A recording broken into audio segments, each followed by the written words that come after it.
सध्याचा कसाऱ्यातील जिव्हाळ्याचा पाणी प्रश्न काही केल्या सुटताना दिसत नाही. भीषण पाणी टंचाईमुळे महिलांना रेल्वे स्थानक गाठून आपल्या वापरासाठी व पिण्यासाठी पाणी आणावे लागत आहे, तर अनेकांना टँकर मागून गरज भागवावी लागत आहे. कसारा नागरिकांवर आलेली ही परिस्थिती अभूतपूर्व असून यापूर्वी अशी वेळ कधीही आली नव्हती. या पाणी टंचाई मागे नेमके कारण काय, याबाबत गावात विविध चर्चा सुरू आहेत. त्यामध्ये रुस्तुमजी बाटलीवाला यांच्या प्रकल्पासाठी कसाऱ्याला पाणी पुरवठा करणाऱ्या तलावातील पाणी वळवण्यात आले किंवा पुरविले आहे असे आरोप सर्वत्र केले जात आहेत. काही दिवसांपूर्वी शिवसेना उद्धव बाळासाहेब ठाकरे गटाचे ज्येष्ठ नेते चंद्रकांत जाधव यांनी प्रत्यक्ष तलाव परिसरात बातमीपत्र संतावृत्त न्यूजला दिलेल्या मुलाखतीमध्ये सरपंच यांनी रुस्तुमजी बाटलीवाला यांच्या कामासाठी पाणी वळविले व विकले असा गंभीर आरोप केला होता. त्यानंतर सरपंचांनी पत्रकार परिषद घेऊन हे सर्व आरोप फेटाळून लावले.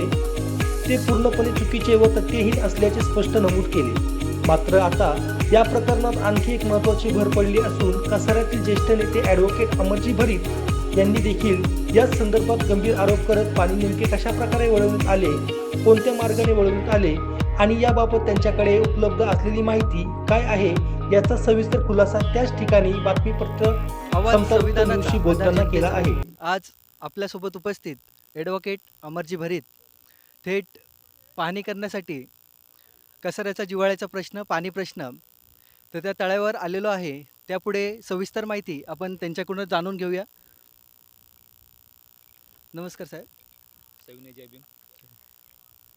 आज जे कसारा गावावर पाण्याचं संकट आलेलं आहे त्याबद्दल सर्वात पहिले आपण आपलं मत काय व्यक्त कराल?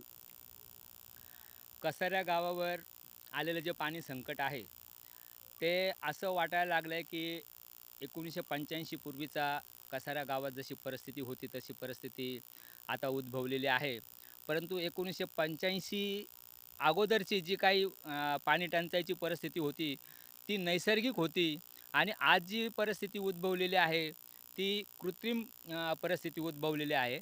आणि ही परिस्थिती उद्भवण्यासाठी आज कोणी काहीही जरी सांगितलं असेल, पण प्रामुख्याने ग्रामपंचायत प्रशासनाचा जो गलथान कारभार आहे, त्यांचं जे नियोजन आहे, त्या नियोजनाच्या चुकीच्या धोरणामुळेच कसारा गावावरती आज पाणी टंचाईची समस्या उद्भवलेली आहे. थोडक्यात सांगायचं झालं तर उपसरपंच साहेब आणि सरपंच साहेब जाहीररित्या लोकांना खोटं सांगतात की रुस्तुमजी हा जो वरच्या बाजूला आपल्या दिसेल, जरा पाठीमागे कॅमेरा फिरवा, रुस्तुमजी डेव्हलपरचं जे काम चालू आहे त्या रुस्तुमजी डेव्हलपरला त्याच्या विहिरीच्या व्यतिरिक्त त्यांनी कुठलंच पाणी उचललेलं नाही आहे असं सरपंच आणि उपसरपंच यांचं म्हणणं आहे.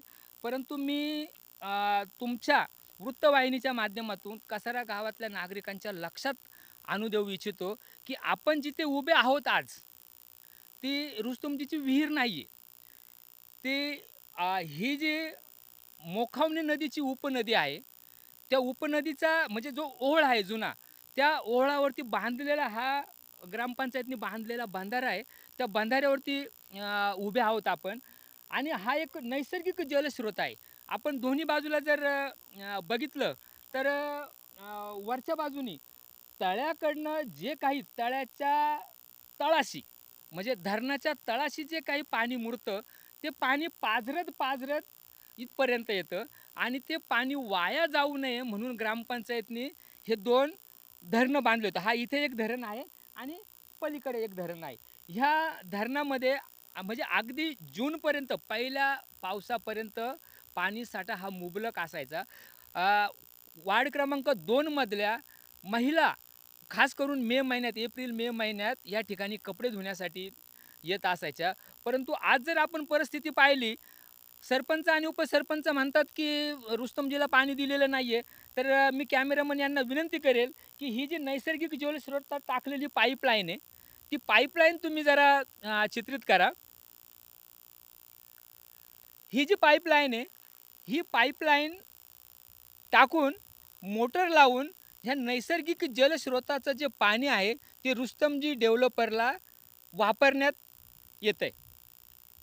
आत्ताच आपण जी पाईपलाईन बघितली की जी रुस्तुमजीसाठी टाकण्यात आलेली आहे ती पाईपलाईन ह्या ठिकाणी थोड्या प्रमाणात लिकेज आहे. ह्या लिकेजमधून किती मोठ्या प्रमाणात पाणी वेस्टेज जातं आहे आणि हे पाणी रुस्तमजी बिल्डरला 24 तास मोटरने अवेलेबल आहे.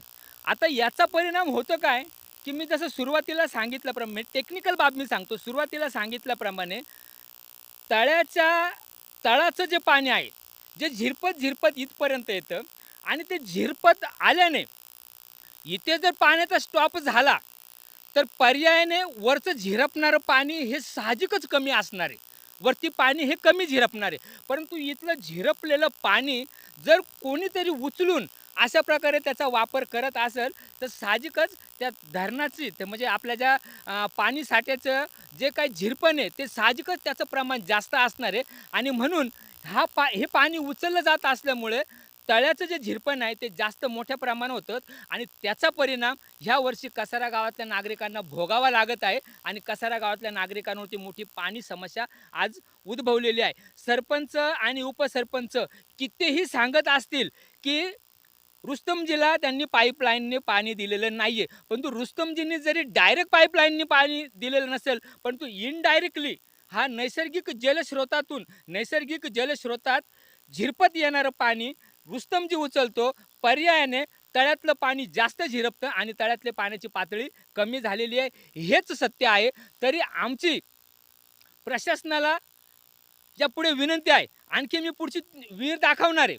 विहिरीमध्ये कशा पद्धतीने पाणी झिरपतंय आणि ही जी काही विहीर आहे ही नैसर्गिक जलस्रोतचा जो मार्ग आहे नैसर्गिक जलस्रोताच्या मार्गामध्ये कुठल्याही प्रकारे विहीर वगैरे बनवता येत नाही. मग ती जागा खाजगी असो की कोणतीही असो त्याच्यात विहीर वगैरे बनवता येत नाही ही परवानगीशिवाय. तर ही जी विहीर आहे नैसर्गिक जलस्रोतामध्ये कोणी परवानगी दिली यांना बनवायला? एवढ्या मोठ्या प्रमाणात तिथे उत्खनन झालेलं आहे, एवढ्या मोठ्या प्रमाणात ब्लास्टिंग झालेली आहे. ती ब्लास्टिंग द्यायला कोणी प्रवृत्त केलं ह्या गोष्टीचीही चौकशी झाली पाहिजे आणि ब्लास्टिंगची परवानगी कशा पद्धतीने दिली गेली ह्या गोष्टीचीही चौकशी झाली पाहिजे. आणि मी आज तहसीलदार साहेबांना निवेदन करू इच्छितो की आज आमच्या समस्त कसारा गाववासियांवरती फार मोठं पाण्याचं संकट कोसळलेलं आहे. तर ही जी काही विहीर आहे ना ही नैसर्गिक जलस्रोतामध्ये बांधलेली आहे. ती विहीर तत्काळ बुजविण्यात यावी आणि ती बंद करण्यात यावी अशी मी तहसीलदार साहेबांना विनंती करतो. मी पत्रकार बंधूंना याच्यानंतर विनंती करतो की विहिरीची परिस्थिती काय आहे ती विहिरीची परिस्थिती बघण्यासाठी आपण विहिरीजवळ जाऊया.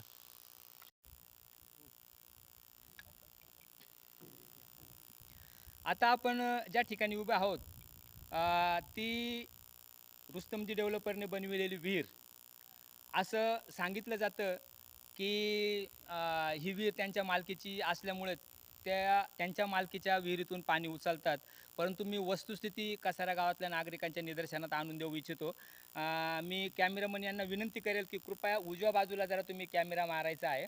आताच आपण त्या बंधाऱ्याचं चित्रीकरण केलेलं आहे आणि त्या बंधाऱ्यापासनं ही विहीर म्हणजे बंधाऱ्यापासनं जो ओळ येत होता त्या ओळामध्ये ही विहीर नैसर्गिक जलस्रोताच्या मधोमध बांधलेली आहे आणि म्हणजे बाजूनी पण ओळ आहे आणि त्या बाजूनी पण ओळ आहे.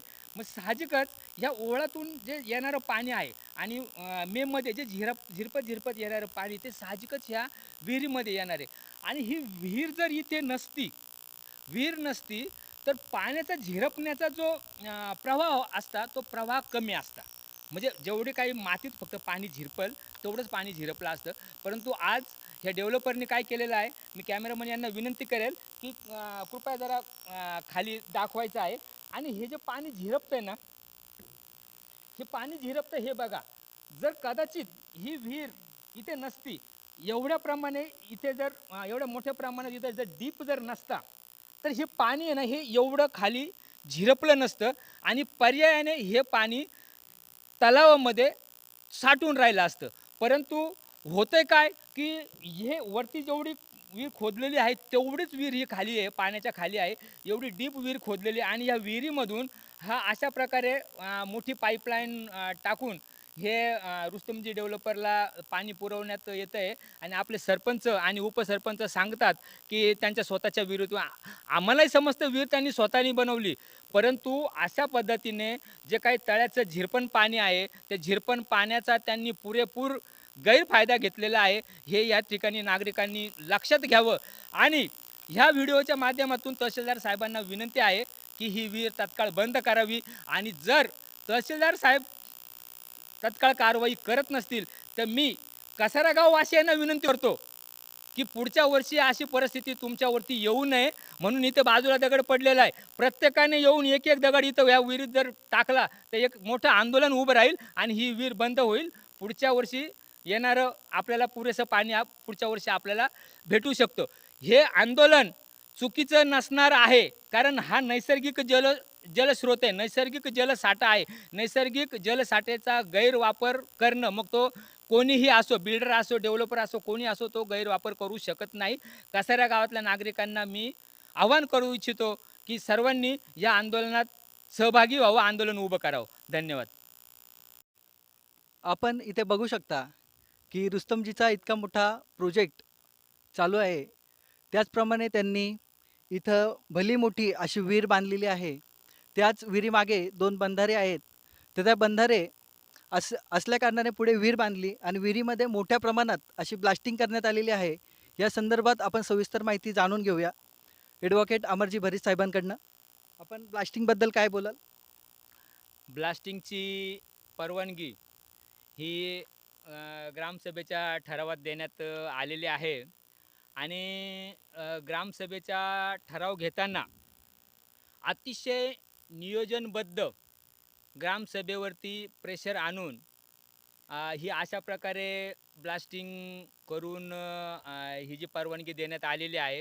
आज पाणी टंचाईला जेवढी ग्रामपंचायतचं शासन प्रशासन जबाबदार असेल त्याच्या मोठ्या प्रमाणात ही जी ब्लास्टिंग झालेली आहे, या ब्लास्टिंगला परवानगी घेतलेली आहे आणि ज्यांच्यासाठी ही परवानगी घेतलेली आहे ते रुस्तमजी बिल्डर हे तेवढ्याच मोठ्या प्रमाणात जबाबदार आहे.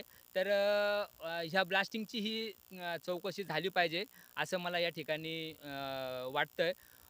दुसरा महत्त्वाचा मुद्दा असा आहे की बऱ्याच दिवसापासून गावात चर्चा ऐकायला येत होती की पाणी प्रश्नावरती अमरभरीत अजून व्यक्त का होत नाहीत. तर महत्त्वाचा मुद्दा ह्या ठिकाणी मला सांगावासा असा वाटतो की एक सरपंच साहेबांनी मुलाखत दिली आणि ती मुलाखत पब्लिश होणार आहे असं ज्या शेअरनामा चॅनलवरती जाहीर झालं. त्या शेअरनामा चॅनलवरती आमचे कार्यकर्ते बाळासाहेब हिवरे यांनी एक प्रश्न उपस्थित केला होता का ती मुलाखत आंबा चोखून खातात की कापून खातात अशा प्रकारची नसावी. आणि अगदी ती मुलाखत बघितल्यानंतर आहे ना, अगदी जसंच्या तसंच वाटलं की प्रश्न हे अगदी तसेच आहेत. आंबा चोखून खातात की कापून खातात. म्हणून आज या ठिकाणी आपण आलो. म्हणून मी अजूनही तुम्हाला आव्हान करतो की तुमच्या मनात जे काही प्रश्न असतील, प्लांटेड नकोय. तुम्ही मला अगोदर प्रश्न द्याल आणि मी प्लांटेड त्याच्यावरती स्टोरी सांगेल. अजूनही तुमच्या मनात जे काही प्रश्न असतील ते प्रश्न तुम्ही विचारू शकता. त्या प्रश्नाला मी उत्तर देण्यास तत्पर आहे. परंतु मी तुमचं अभिनंदन करू इच्छितो समता वृत्ताचं की पाणी प्रश्न गेल्या कित्येक दिवसापासून तुम्ही लावून धरलेला आहे आणि ह्या माध्यमातून लोकांपर्यंत म्हणजे होतं काय माहिती आहे का, आज एवढी मोठी ग्रामसभा होती. ग्रामसभेत आज पाणी प्रश्नावरती खूप मोठं वादळ झालं असतं, परंतु लोकं ग्रामसभेला येत नाहीत.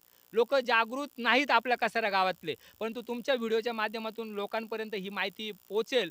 त्यामुळे मी तुमचं अभिनंदन करतो आणि तुम्हाला आणखी तुमच्या मनात काय प्रश्न असतील ते प्रश्न तुम्ही विचारू शकता.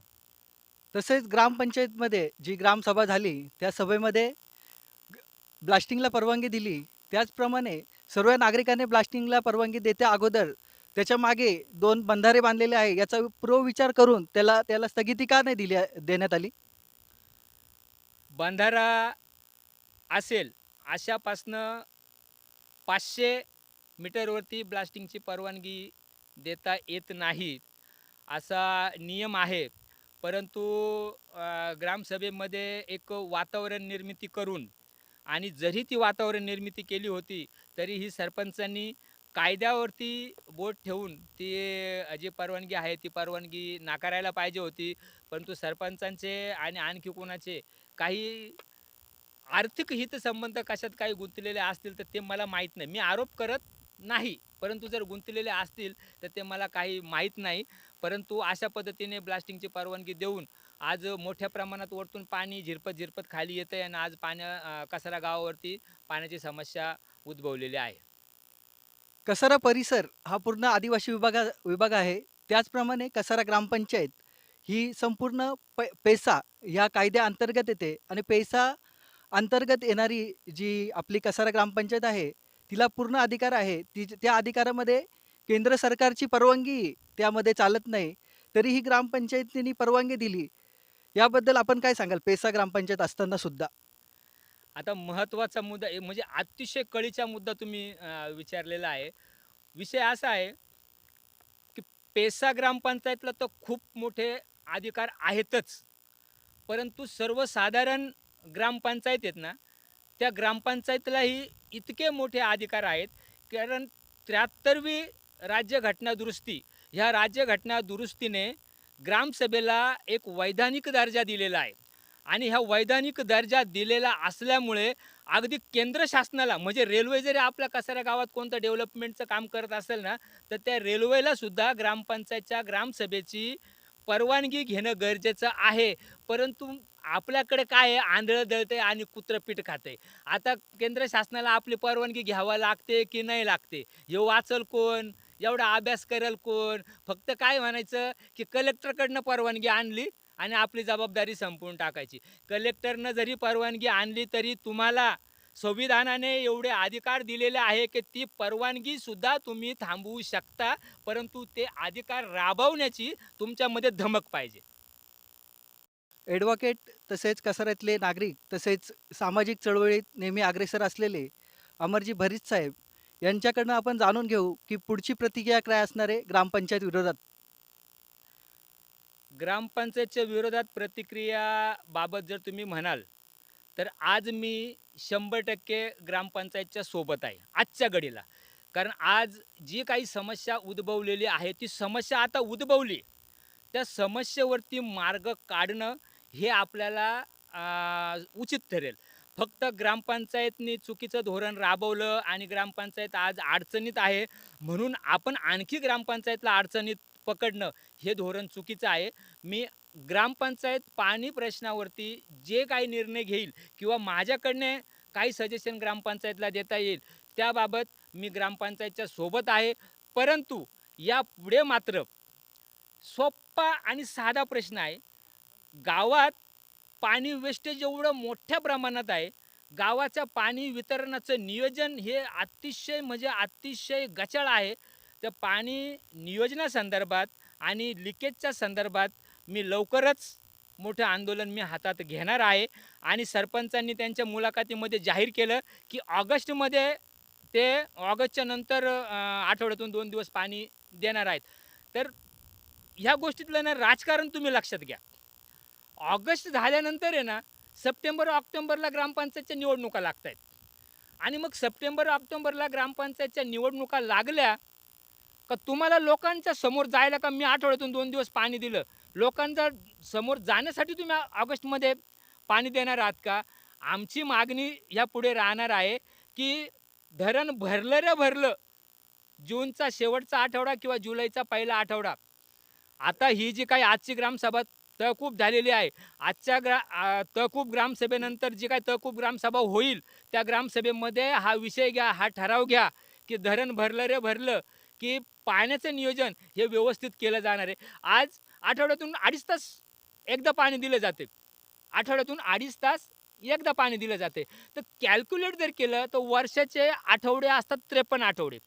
53 आठवड्यात एकूण घंटे जर आपण मोजले तर साधारणतः 150 घंटे पाणी हे वर्षभरात एका विभागाला दिलं जातं. 150 घंटे. आमचं म्हणणं असं आहे की जर तुम्ही दिवसाला अर्धा घंट्यात जर पाणी दिलं, किती? अर्धाच घंटा पाणी दिलं तर तेवढंच ते कॅल्क्युलेशन ते बरोबर होणार आहे. आणि याचा फायदा हा होणार आहे, की लोकं आठवड्याभराचं पाणी जे साठवून ठेवतात आणि ज्या दिवशी पाणी येणार आहे, त्या दिवशी अक्षरशः ड्रमच्या ड्रम भरलेले ड्रम खाली करावे लागतात. का? कारण ते ड्रम जर खाली केले नाही, तर पुढच्या आठवड्यापर्यंत त्या पाण्यामध्ये आळ्या पडलेल्या असतात. त्यामुळे एवढं मोठं पाणी वेस्टेज जातं. तेच पाणी आठवड्यातून भले तुम्ही 2 दिवस द्या किंवा दिवसाआड तुम्ही अर्धा घंटा जरी पाणी जर दिलं, तर ते पाणी कॅल्क्युलेशन तेवढंच होणार आहे आणि कुठल्याही प्रकारे म्हणजे अतिरिक्त भार धरणावरती येणार नाही, याची नोंद घ्यावी. आणि जर हे नियोजन केलं जात नसेल, तर थोड्याच दिवसात आम्ही आमचे सहकारी मोठे आंदोलन उभारू याची ग्रामपंचायतने आत्ताच नोंद घ्यावी. ते आंदोलन असं असेल, की प्रश्न सुटल्याशिवाय आम्ही माघार घेणार नाही. धन्यवाद. ॲडव्होकेट अमरजी भरीत साहेबांचं दिलेल्या माहितीबद्दल खूप सारं आभार मानतो आणि समता वृत्तला दिलेल्या माहितीबद्दल खूप सारं धन्यवाद करतो. धन्यवाद.